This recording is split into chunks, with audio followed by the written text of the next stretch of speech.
Students, welcome to my channel mathematics studies. आज हम हमारी जो पीडी की बुक है उसके एक्सरसाइज 3.4 का लेक्चर फर्स्ट देखेंगे। देखो क्या है इसके अंदर मेन हमारा ये जैकोबी मेथड है। ठीक है, इसके अकॉर्डिंग हमें क्वेश्चन सॉल्व करने हैं। जैसे 3.3 में भी हमने की थी काफ़ी सारी फॉर्म्स, उससे पहले हमने चारपिट मेथड किया था। अब हमारा कौन सा मेथड है? Jacobi method. ओके, तो देखो तरीका क्या रहेगा वो इसमें हमें सारे स्टेप्स बता रखे हैं। देन हम क्वेश्चन करेंगे कि इन्हीं स्टेप से हम क्वेश्चन करेंगे। सबसे पहले ये है कि स्टेप हमें कैसे क्या क्या स्टेप लेने हैं हमें एक के बाद एक। ये 4 स्टेप तो हमें पता ही होने चाहिए, तभी अगर वो बोलेंगे कि जैकोबी मेथड तो ये 4 स्टेप हमें लगाने हैं। ओके, इनके बिना आपका क्वेश्चन नहीं हो सकता। तो देखो क्या है, सबसे पहले जैसे हमारा जैकोबी मेथड है उसके अंदर हमारी ये नहीं होते एक्स वाई जेड, बल्कि क्या होते हैं x1 x2 x3 और p1 p2 p3। उसमें क्या होता था pq, इसमें क्या होता है p1 p2 p3। ठीक है, तो इसके अंदर जो हमारा फंक्शन होगा ना, ये फंक्शन उसके अंदर क्या होंगे हमारे x1 x2 x3 and p1 p2 p3 is equal to 0। हमारी इस टाइप की एक क्या होगी, इक्वेशन होगी। ठीक है, अब उस इक्वेशन को हम सॉल्व कैसे करेंगे? मतलब मान लो हमारा जो इक्वेशन होगी ना उसमें x1 x2 x3 p1 p2 p3 यही 6 होंगे, इसके अलावा कुछ नहीं मिलेगा आपको। ओके, तो जब ये हमारे पास इस टाइप की इक्वेशन होगी तो उसको हम सोल्व कैसे करेंगे? तो सबसे पहले हम इसकी ऑक्सिलरी इक्वेशन क्या होती है, जैकोबी की ऑक्सिलरी इक्वेशन। तो इसमें क्या होगा, dx1 dp1 dx2 dp2 dx3 dp3। तो जो x1 x2 x3 वाले हैं उनके नीचे तो p1 p2 p3 वाले आएंगे, कर्ल f अपन कर्ल p1, x2 वाले के नीचे कर्ल f अपन कर्ल p2, x3 वाले के नीचे कर्ल f अपन कर्ल p3, और p1 p2 p3 वालों के नीचे आएंगे x1 x2 x3 वाले। अब आपकी मर्जी है, आप dx1 dx2 और dx3 के नीचे नेगेटिव लगाओ, या dp1 dp2 और dp3 वाले को नीचे नेगेटिव लगाओ, या आपकी मर्जी है। मतलब या तो इन तीनों टर्म्स में नेगेटिव लगाओ इधर, या इन तीनों टर्म्स में नेगेटिव लगाओ, बात एक ही रहेगी। लेकिन बिल्कुल आपको एग्जैक्ट अगर आंसर मिलाने हैं बुक से तो आप dx1 dx2 और dx3 के साथ नीचे माइनस लगा देना। ओके, तो ये है हमारी जैकोबी की ऑक्सिलरी इक्वेशन। बिल्कुल ईजी है, इसमें तो कुछ भी नहीं कि x1 x2 और x3 वाले हैं ना जो उनके नीचे तो p1 p2 p3 वाले लिखने हैं, सिर्फ f के रिस्पेक्ट में पार्शियल डेरिवेटिव करके, और p1 p2 p3 वालों के नीचे x1 x2 x3 वाले लिखने हैं। ओके, तो ये हो गई हमारी ऑक्सिलरी इक्वेशन। देन हम इनमें से कोई भी दो इक्वेशंस को उठाएंगे और तब हम इनको सॉल्व करेंगे ना। सॉल्व करने के बाद भी हमारा कुछ x1 x2 x3 या p1 p2 p3 टाइप का आएगा, तो उसको हम मान लेंगे f1। ओके, जो हम इनमें से मान लो हमने ये 2 इक्वेशन उठाई, उनसे जो भी सॉल्व करने के बाद आएगा उसको हम मान लेंगे f1। सिमिलरली मान लिया हम बाद में हमने ये दोनों इक्वेशन उठाई, तो जो उसको सॉल्व करने के बाद आया उसको हम मान लेंगे f2। ओके, और जो ये इक्वल में a1 a2 आएंगे हमारे कांस्टेंट टाइप के सॉल्व करने के बाद, वो हमारे क्या हो जाएंगे, आर्बिट्रेरी कांस्टेंट्स। ठीक है, तो स्टेप 1 में हमने क्या लिखे, जैकोबी ऑक्सिलरी इक्वेशन। स्टेप 2 में इनको जब हम सॉल्व करेंगे तो उसको हम f1 f2 लिख देंगे। स्टेप 3 क्या होगा, इन्हीं 2 इक्वेशन को अगर हमें वेरीफाई करना है तो हम क्या करेंगे, f1 f2 is equal to, ये रूल है इसका कि r summation r is equal to 1 से 3 curl f1 upon curl xr curl f2 upon curl pr। देखो क्या है, कर्ल f1 f2, f1 वाले के नीचे xr, f2 वाले के नीचे pr, माइनस वही f1 f2 ये उल्टा हो जाएगा, इसके नीचे pr इसके नीचे xr और बीच में माइनस है। बिल्कुल ईजी है लर्न करना। अगर इसमें हम r की जगह 1 रखेंगे, देन प्लस करके फिर इसमें r की जगह 2 रखेंगे, प्लस करके r की जगह 3 रखेंगे, क्योंकि जैसे हमें समीशन सॉल्व करना, जैसे r इज इक्वल टू 1 से 3 और r ही है, तो हम क्या करेंगे, summation r is equal to 1 से 3 पुट करना है तो इसके अंदर r की जगह 1 पुट करेंगे, देन प्लस करेंगे, फिर इसमें r की जगह 2 पुट करेंगे, 3 पुट करेंगे, इतने तक पुट करेंगे। सिमिलर हम इसके अंदर भी r की जगह 1 2 3 पुट करेंगे। अगर जब हमने इसके अंदर ये पुट किया, ठीक है, और पुट करने से हमारा आंसर अगर 0 आ गया, तो इसका मतलब क्या होगा कि जो ये 2 इक्वेशंस है ना वो सेटिस्फाई हो गई। ऑल्सो हमें तो लास्ट में निकालना क्या होता है, सोल्यूशन निकालने के लिए हम पहले क्या करते थे, dz is equal to P D X plus Q D Y. लेकिन इसमें तो z इस p dx q dy type के नहीं है, तो इसमें हमारा क्या होगा, सोल्यूशन तो हमारा क्या रहेगा, z ही रहेगा, क्योंकि वो z के इक्वल हम निकालते हैं ना dz। लेकिन ये dx dy और pq तो हमारे इस तरीके के नहीं है, इसमें pq की जगह तो हमारा क्या है, p1 p2 p3 D x D Y की जगह हमारा क्या है, D X one D X two D X three type का।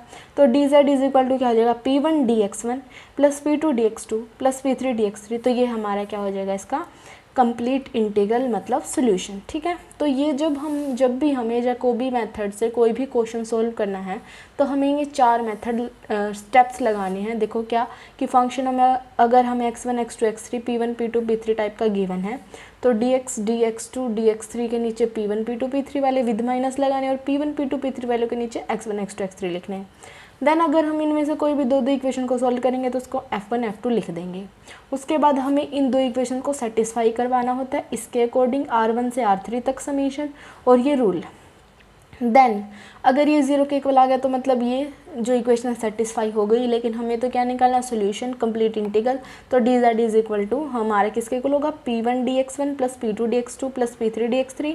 तो हम क्या करेंगे, p1 p2 p3 की वैल्यू निकालेंगे इन कहीं इक्वेशन से और इसके अंदर पुट कर देंगे और हमारा क्या आ जाएगा, आंसर आ जाएगा। अब हम करेंगे क्वेश्चंस इनसे रिलेटेड। ओके, देखो ये सबसे पहले हमने क्या लिख रखा है, जैकोबी मेथड का वही जो अभी मैंने आपको ऑक्सिलरी इक्वेशन बताई कि dx1 के नीचे कर्ल p1, x2 के नीचे p2 वाला, x3 के नीचे p3 वाला, सिमिलर p1 p2 p3 के नीचे x1 x2 x3 वाले। ओके, अब हम करेंगे क्वेश्चन। देखो क्या है हमारा फर्स्ट क्वेश्चन कि find the complete integral of this by using Jacobi method. देखो हमारा फंक्शन किस फॉर्म में, x1 x2 x3 टाइप के, हमारे पास p1 p2 p3 टाइप के हैं। तो हमने लिखा function of x1 x2 x3 p1 p2 p3 is equal to p1 x1 plus p2 x2, इधर ले आएंगे तो माइनस ऑफ p3 का स्क्वायर इज इक्वल टू 0। तो ये हमारी इक्वेशन फर्स्ट होगी जो हमें गिवन है। ओके, देन फर्स्ट स्टेप हमारा क्या था, बिल्कुल स्टेप वाइज चलते जाना है कि हमें ऑक्सिलरी इक्वेशन लिखनी थी। तो वही हमने लिखा ऑक्सिलरी इक्वेशन x1 के नीचे p1 वाला माइनस p1 के नीचे x1 वाला, x2 के नीचे p2 वाला, p2 के नीचे ये हमने क्या लिख दी, एक ऑक्सिलरी इक्वेशन लिख दी। ठीक है, अब हमें ये वैल्यू भी तो निकालनी पड़ेगी, curl f upon curl p1 x1 p2 ये सारी मतलब f का p1 के रिस्पेक्ट में डेरिवेटिव, f का x1 के रिस्पेक्ट में डेरिवेटिव। ओके, तो पहले हमने x1 x2 x3 के रिस्पेक्ट में डेरिवेटिव निकाला। देखो curl f upon curl x1। अब जब हम x1 के रिस्पेक्ट में डेरिवेटिव कर रहे हैं, कौन सा डेरिवेटिव, पार्शियल डेरिवेटिव। तो अगर x1 के रिस्पेक्ट में पार्शियल डेरिवेटिव कर रहे हैं तो इसका मतलब क्या है, बाकी सारी टर्म्स उसके आगे कांस्टेंट हैं। तो x1 के रिस्पेक्ट में डेरिवेटिव करें तो इसका भी 0 इसका भी 0, यहाँ क्या आ जाएगा, सिर्फ और सिर्फ p1, तो p1 आ गया। x2 के रिस्पेक्ट में डेरिवेटिव करेंगे तो क्या आ जाएगा, p2, इसका 0 इसका 0, x3 तो इसमें है ही नहीं तो उसका डेरिवेटिव क्या आ जाएगा, 0। Then curl f upon curl p1, curl f upon इसका p1 के रिस्पेक्ट में डेरिवेटिव करेंगे, इसका 0 इसका 0 इसका x1 आ गया। p2 के रिस्पेक्ट में इसका 0 इसका 0 इसका x2 आ गया। p3 के रिस्पेक्ट में इसका 0 इसका 0, माइनस ऑफ पावर आ गया 2p3, तो हमारा माइनस ऑफ 2p3 आ गया। देन जो ये वैल्यूज़ आई हैं हमें इसके अंदर कर देनी है पुट। तो dx1 अपॉन इसकी वैल्यू कितनी आई थी, माइनस ऑफ क्या आ गया, x1 is equal to dp1 curl f upon curl x1 p1, dx2 upon minus of x2 dp2 upon p2, x3 upon 2p3 क्योंकि एक माइनस था और ये माइनस था तो माइनस माइनस प्लस हो गया, dp3 अपॉन दिस 0, ये 0 आई है। अब हमारा देखो कि हमें साफ साफ दिख रहा है कि हम जैसे ये दोनों इक्वेशन ले लेंगे। अगर मान लो मैंने क्या बताया था कि सबसे पहले तो हम क्या करेंगे, जैकोबी की ऑक्सिलरी इक्वेशन लेंगे, देन कोई भी दो इक्वेशंस को सोल्व करेंगे और क्या मानेंगे, f1, है ना। कि जैसे अब मैंने इन दो इक्वेशन को उठा लिया, अब इन दोनों को जब हम सोल्व कर देंगे तो उसको क्या मान लेंगे, f1। ठीक है, तो dx1 upon minus of x1 is equal to dp1 upon p1। अगर इसको हम उधर लेके चले जाएं तो ये क्या हो जाएगा, dp1 upon p1 plus dx1 upon x1, तो ये प्लस हो जाएंगे, इक्वल टू में क्या है इधर 0। तो मतलब हमारी इक्वेशन ये बन गई।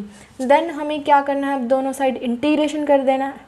क्यों इंटीग्रेशन ही तो करेंगे, क्योंकि हमें क्या निकालना है इसकी, मतलब एक एग्जैक्ट वैल्यू चाहिए। यहाँ तो dx1 dp1 टाइप का है, तो अगर हमें एग्जैक्ट वैल्यू चाहिए तो हम क्या करेंगे, इंटीग्रेशन। ऑलवेज हम इंटीग्रेशन ही तो करते आ रहे हैं, तो हमने इंटीग्रेशन कर दिया। नीचे का डेरिवेटिव अगर पूरा ऊपर हो तो क्या आ जाता है, log of x1, similar log of p1। अगर और यहाँ क्या आ जाएगा, इंटीग्रेशन कॉन्स्टेंट।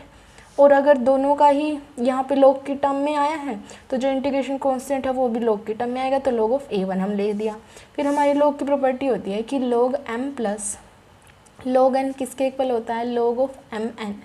ओके, तो वही हमने प्रॉपर्टी लगाई log of x1 p1 is equal to log p1। Then अगर हम एक्सपोनेंशियल दोनों साइड ले लें, एंटी लॉग ले लें, तो यहाँ क्या आ जाएगा, e की लॉग क्या होता है 1 होता है, और यहाँ क्या आ जाएगा x1 p1 is equal to a1। हमारी ये इक्वेशन आ गई।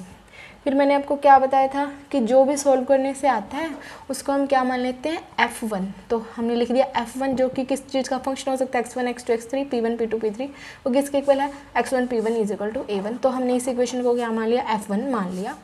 ओके, देन अब हमने ये दो इक्वेशन सोल्व की, उसको f1 मान लिया। सिमिलरली अगर हम इस इक्वेशन को और इस इक्वेशन को सोल्व करें तो सोल्व करने के बाद उसको f2 मान लेंगे। तो हमने ये दो इक्वेशन ले ली, सिमिलर हम इसको उधर लेके चले गए तो वो प्लस में हो गया, इक्वल टू 0 आ गया। सिमिलर हमने इंटीग्रेशन किया, log x2 plus log p2 is equal to log a2, वही log m plus log n क्या हो जाएगा, log mn is equal to log of a2। Then exponential लेंगे तो x2 b2 is equal to a2 हमारा हो गया, और इसको हम क्या मान लेंगे, f2 मान लेंगे। जैसा कि हमने बताया था कि सेकंड जब दो इक्वेशंस को सोल्व करेंगे तो उसको f2 मान लेना, और हमारा ये आ गया। अब हमारा क्या आ गया, f1 आ गया, f2 आ गया। हमारे दो स्टेप यहाँ पे कंप्लीट हो जाते हैं। सबसे पहला स्टेप क्या था कि हमने ऑक्सिलरी इक्वेशन बनाई ये। देन नेक्स्ट स्टेप क्या था कि उनमें से कोई भी दो इक्वेशन को सोल्व करो और f1 f2 ले लो, तो वो f1 आ गया, f2 आ गया। थर्ड स्टेप हमारा क्या था कि इनको वेरीफाई करो, और वेरीफाई करने का हमारा रूल यही था, f1 f2 is equal to summation r is equal to 1 से 3 curl f1 upon curl xr, f2 upon के नीचे pr माइनस वही f1 के नीचे फिर pr और f2 के नीचे xr। तो समीशन को ओपन करो, इसमें पहले 1 वैल्यू पुट करो, तो क्या आएगा, curl f1 upon curl x1, curl f2 upon curl p, sorry 1 put करें ना तो curl f2 upon curl p1 minus of r की जगह 1 पुट करें, minus of curl f1 upon curl p1 curl f2 upon curl x1। अब फिर plus करेंगे क्योंकि समेशन है, उसके x ये r की जगह 2 पुट करेंगे, इधर ये आ गया, प्लस करके फिर r की जगह 3 पुट करेंगे, तो हमारा ये आ गया, ये हमारी इक्वेशन आ गई। अब हमें क्या करना है, ये सारी टर्म्स को निकालना है और इसके अंदर पुट करना है। जैसे f1 का, अब ये हमारा f1 है, ये हमारा f2 है। ओके, तो अब हम क्या करेंगे, f1 का अगर x1 के रिस्पेक्ट में डेरिवेटिव करें तो इसका ऐसे मान लो x1 p1 minus of a1 equal to 0, और इसको x2 p2 minus of a2 equal to 0। तो f1 का अगर हम x1 के रिस्पेक्ट में डेरिवेटिव करें तो क्या आ जाएगा, p1, यहाँ वैल्यू आ गई p1। f2 का अगर हम p1 के रिस्पेक्ट में डेरिवेटिव करें तो यहाँ है ही नहीं तो 0, तो ये टर्म हमारी 0 बन गई। माइनस करिए curl f1 upon curl p1, अगर f1 का p1 के रिस्पेक्ट में डेरिवेटिव करें तो यहाँ क्या आएगा x1, अगर f2 का x1 के रिस्पेक्ट में डेरिवेटिव करें तो है ही नहीं तो 0, तो ये पूरी हमारी टर्म 0 बन गई। प्लस कल f1 का x2 के रिस्पेक्ट में डेरिवेटिव करें, f1 के अंदर x2 है ही नहीं तो 0, तो इसकी तो ज़रूरत ही नहीं है। माइनस करके कल f1 का अगर p2 के रिस्पेक्ट में डेरिवेटिव करें तो 0, तो इससे कुछ भी मल्टीप्लाई करो 0 ही आएगा। प्लस ये टर्म भी हमारी 0।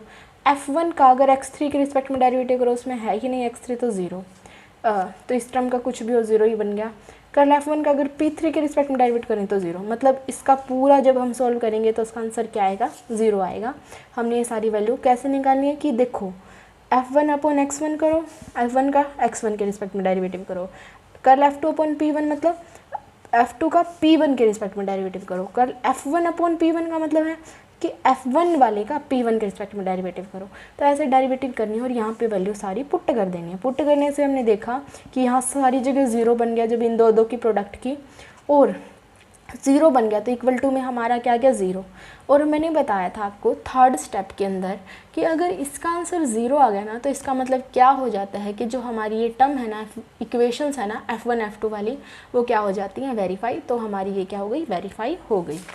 तो वही हमने आगे लिख रखा है कि ये सारी टर्म्स को जब हमने सोल्व किया तो यहाँ 0 आ गया, एंड ये जो हमारी f1 f2 आई है ना वो वेरीफाई कर देंगी हमारा थर्ड और फोर्थ का रिलेशन को। ओके, तो देखो यहाँ पे हमारी थर्ड और फोर्थ का रिलेशन सेटिस्फाई हो गया। तो यहाँ से हम p1 की वैल्यू अगर निकालें तो वो क्या आएगी, a1 अपॉन x1, तो वही हमने यहाँ पे लिख दिया। सिमिलर अगर हम यहाँ से p2 की वैल्यू निकालें तो a2 अपॉन x2 आ गई। अभी बताती हूँ p1 p2 क्यों निकाल रहे हैं। और p3 की अगर हम वैल्यू निकालना चाहें तो हम क्या कर देंगे, जो ये p1 और p2 की यहाँ से वैल्यू आई ना वो इसके अंदर पुट कर देंगे, तो यहाँ से p3 की वैल्यू भी आ जाएगी। तो वही हमने किया है। देखो p3 का स्क्वायर इज इक्वल टू हमें ये दे रखा था ना, तो हमने इसके अंदर अब p1 और p2 की वैल्यू पुट करनी है। तो p3 का स्क्वायर इज इक्वल टू, अगर हम p1 की वैल्यू पुट कर देंगे a1 अपॉन x1, तो x1 से x1 कैंसिल, तो यहाँ a1 आ जाएगा प्लस a2 आ जाएगा। अगर उधर जाके रूट बन जाएगा a1 प्लस a2। अब देखो मैंने बताया था ना कि सोल्यूशन होगा D Z is equal to P1 dx1 plus P2 dx2 plus P3 dx3। तो ये क्योंकि हमें P1 P2 P3 चाहिए था इसलिए हमने यहाँ से निकाल लेते ऑलरेडी। ओके, अब जो ये इक्वेशन आई वो हम कर देंगे इसके अंदर पुट, P1 की वैल्यू, P2 की वैल्यू और P3 की वैल्यू। अब हमें इसका सोल्यूशन निकालना है, इसका कंप्लीट इंटीग्रल निकालना है। तो हमने क्या कर दिया, इंटीग्रेशन कर दिया, इसका इंटीग्रेशन z आएगा, a1 dx1 अपॉन x1 है, नीचे का डेरिवेटिव पूरा ऊपर तो log ऑफ x1 आ गया, plus a2 log of x2 plus a1 a2 x3 plus integration constant आएगा क्योंकि इंटीग्रेशन किया तो a3 आ गया। तो हमारा ये क्या हो गया, एक कंप्लीट इंटीग्रल आ गया जो कि हमें जिसके अंदर हमारे क्या 3 आर्बिट्रेरी कांस्टेंट है a1 a2 a3 और हमें यही निकालना था कंप्लीट इंटीग्रल। तो ये है हमारा तरीका जैकोबी मेथड का। ओके, तो ये हमारा एक क्वेश्चन यहाँ पे हो गया। अब हम एक और क्वेश्चन देखेंगे, तरीका हमारा वही रहेगा, बस थोड़ी बहुत चेंज हो सकता है क्वेश्चंस के अंदर। अब देखो नेक्स्ट क्वेश्चन क्या है कि find complete integral of this using Jacobi method. तो वही कि जो हमारा फंक्शन है वो x1 x2 x3 P1 P2 P3 type का है, जो कि क्या है P3 x3 into P1 plus P2 plus x1 plus x2 is equal to 0।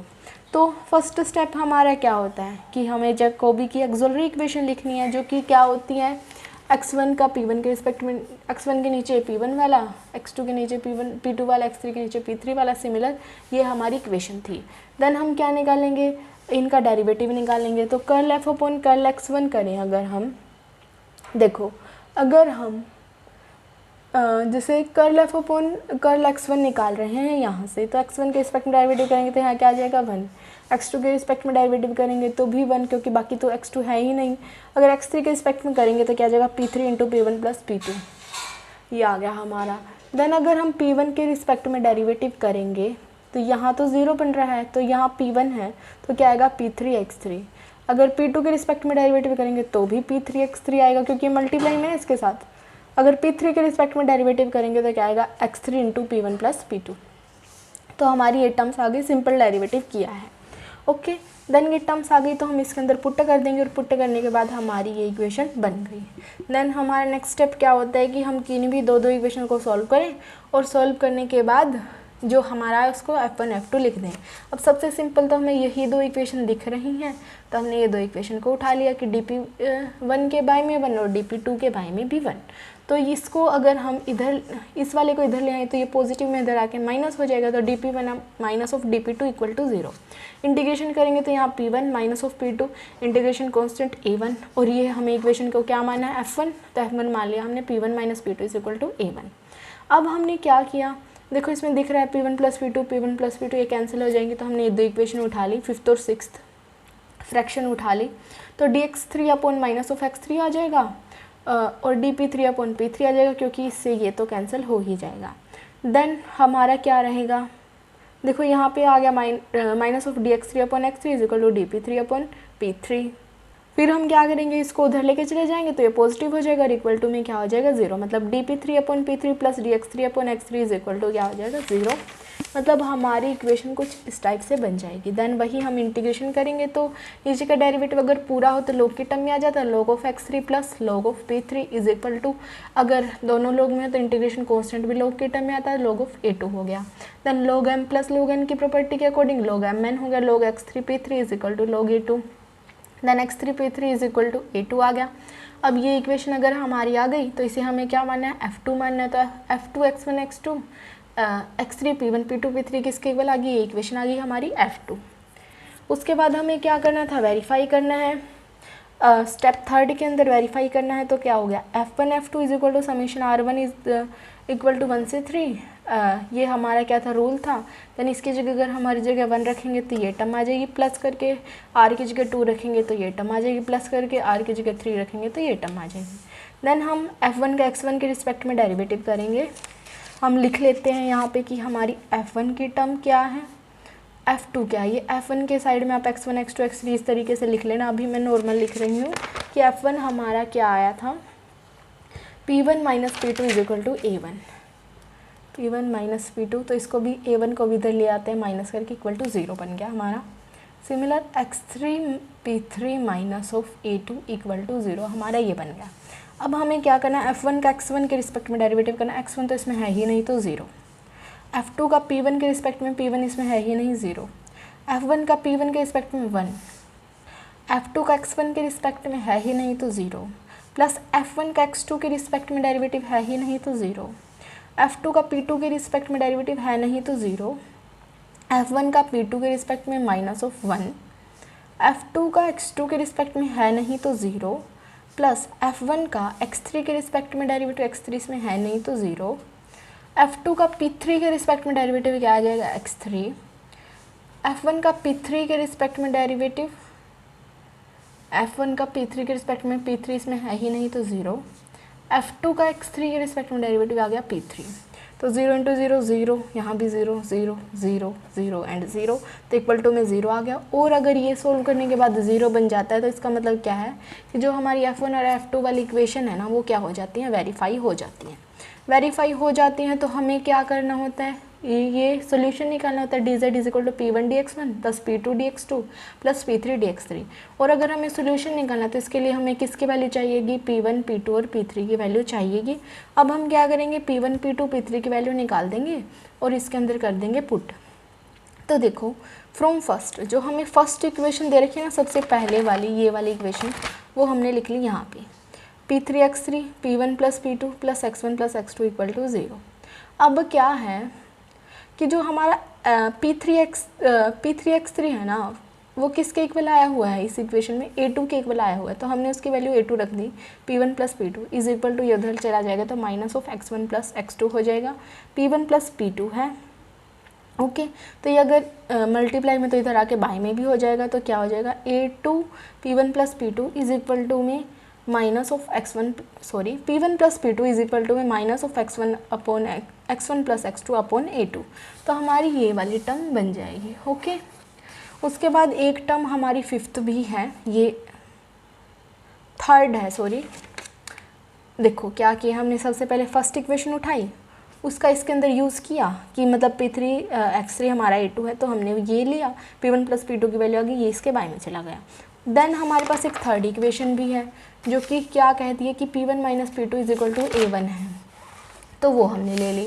अब हम क्या करेंगे, यहाँ से इन दोनों को सोल्व करेंगे और P1 P2 की वैल्यू निकालेंगे। आप एलिमिनेशन मेथड लगाओ, सब्स्टिट्यूशन मेथड लगाओ, आपकी मर्जी। अब देखो जैसे हमने इकट्ठी लिखी तो ये कैंसिल हो गया, P1 + P1 क्या आ गया 2P1, और ये भी हमें ऐड करने हैं तो ऐड हो गया। P1 की वैल्यू आ गई A1/2, ये बाय में चला गया, -X1 + X2 2A2।